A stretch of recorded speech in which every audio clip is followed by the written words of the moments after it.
नमस्कार, स्वागत है झारखंड की फटाफट ताजा बड़ी खबरों में। पहली बड़ी खबर, बंगाल में जीत की हैट्रिक लगाएंगी ममता। अब तक मिले रुझानों में टीएमसी काफी आगे।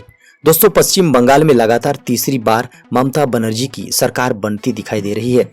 वोट की काउंटिंग जारी है। अब तक के रुझानों में ममता बनर्जी की टीएमसी 200 से ज्यादा सीटों पर बढ़त हासिल कर चुकी है। इस बार बंगाल जीतने का ख्वाब सजाने वाली भारतीय जनता पार्टी 80 से भी कम सीटों पर सिमटती नजर आ रही है। हालांकि अभी फाइनल रिजल्ट आना बाकी है।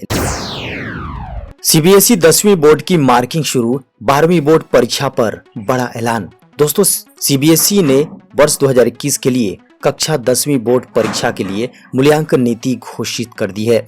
इसके साथ ही कोरोना महामारी को लेकर रद्द की गई सीबीएसई 10वीं बोर्ड परीक्षा को लेकर सभी संशय खत्म हो गए हैं।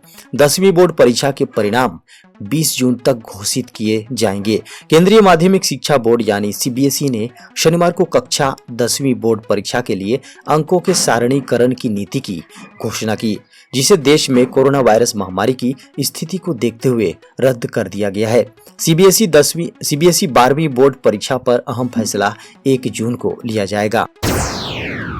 कोरोना की दूसरी लहर को लेकर विशेषज्ञों ने किया ये चौंकाने वाला खुलासा। दोस्तों, कोविड-19 की दूसरी लहर ने पूरे भारत को जूझने पर मजबूर कर दिया है। देश के हर कोने में लोग या तो खुद कोरोना संक्रमण से जूझ रहे हैं या उनके परिवार के लोग इस महामारी का शिकार हो रहे हैं। परीक्षण प्रक्रिया ने मामलों की हैंडलिंग को और भी कठिन बना दिया है। एक रिपोर्ट के अनुसार स्वास्थ्य अधिकारी और विशेषज्ञ उन परिणामों से काफी हैरान है जो उन्हें मिल रहे हैं।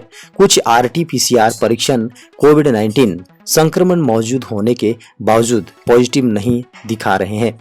इसके साथ ही पॉजिटिव नहीं आने वाले मामलों में भी शख्स गंभीर रूप से बीमार हो रहे हैं।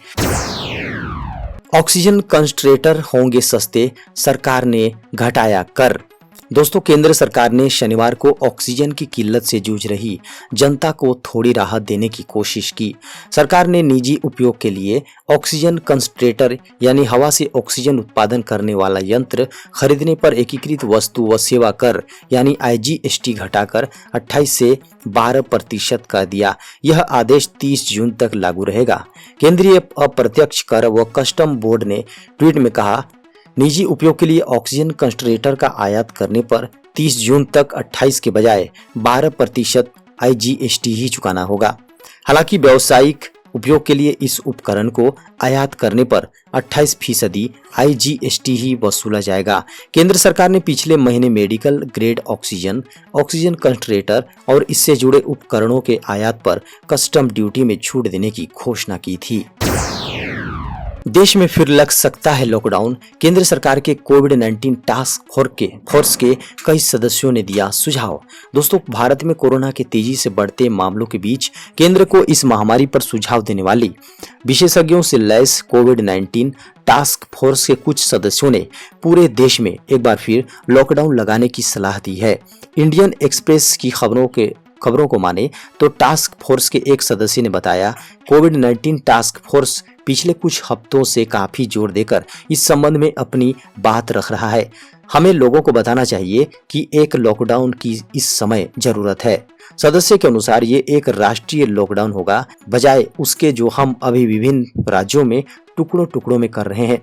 देश में लॉकडाउन की बात एक बार फिर से उस समय उठ रही है जब पीएम मोदी ने 20 अप्रैल को देश के नाम अपने संशोधन में ये कहा था कि लॉकडाउन को आखिरी विकल्प के तौर पर देखा जाना चाहिए। सरकार ने कई कामों की समय सीमा बढ़ाई, विलंब से आयकर रिटर्न भरने की तारीख भी बदली। दोस्तों, देश में कोरोना के प्रकोप के बीच वित्त मंत्रालय की तरफ से करदाताओं के लिए राहत भरी खबर निकल कर आ रही है।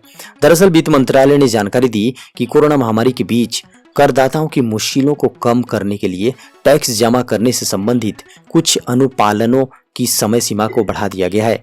जी आपको बता दें कि कोरोना महामारी की दूसरी लहर को ध्यान में रखते हुए कई कामों के डेडलाइन को बढ़ाने का फैसला लिया गया है।